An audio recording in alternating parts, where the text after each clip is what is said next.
In this lesson, we're going to take our factoring to the next level you could think. And we're going to look at how to factor a polynomial that has 4 terms.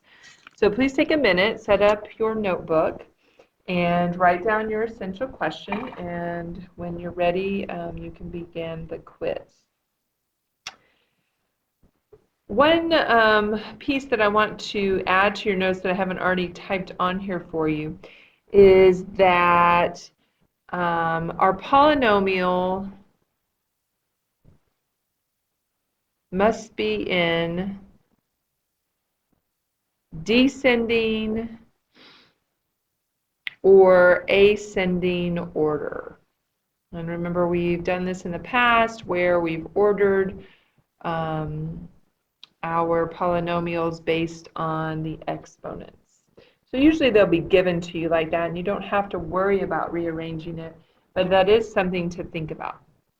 So when we're factoring with 4 terms, just like always, we still want to continue to look for a greatest common factor that we can factor out and to see if we have any negative leading coefficients. So we might need to factor out a negative or a GCF to begin with. In the first example, we have a polynomial with 4 terms. The great thing about this is we don't have to figure out what factors.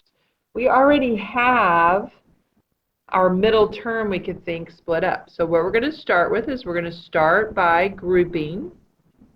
If you wanted to, you could still use the box method and you could put your factors into the box.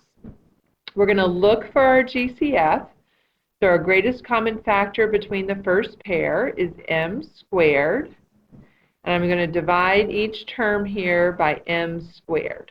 Okay, so that leaves me with m minus 6. Okay, in my second binomial, my greatest common factor is 2, positive 2. So just like we did before, we're factoring out that GCF and writing what we have left.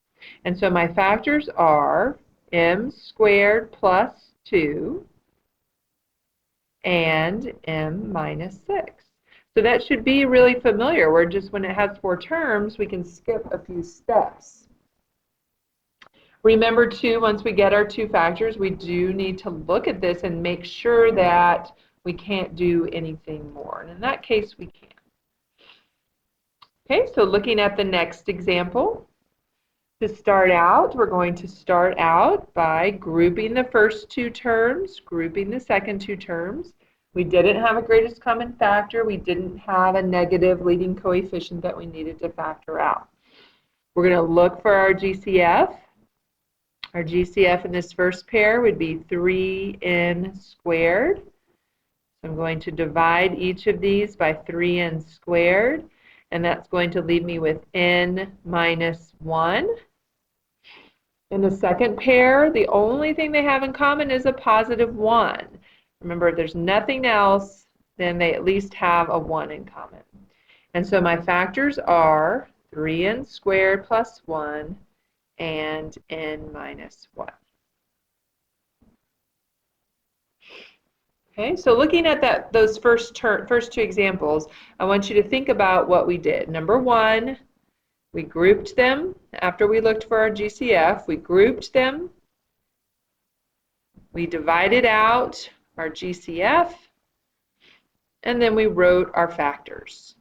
So just some steps to kind of think through as you're looking at polynomials with 4 terms. Now the last one, I wanted to throw in a trinomial just to refresh your memory and to keep you thinking about GCF.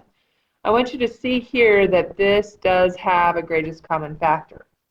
The greatest common factor here would be 3r to the third. When I divide each term by 3r to the third, I'm left with r squared plus r minus 30. Oh, I had to really think about that. And so now we have to think about our trinomials. What did we do when we factored a trinomial? The next thing you would do from here is make your x. I hope you remember that the AC goes on top, B goes on bottom, and my factors here would be +6 and -5. Now I want you to realize that our A value is 1. I don't have to do this the hard, complicated way. I don't have to split the middle term.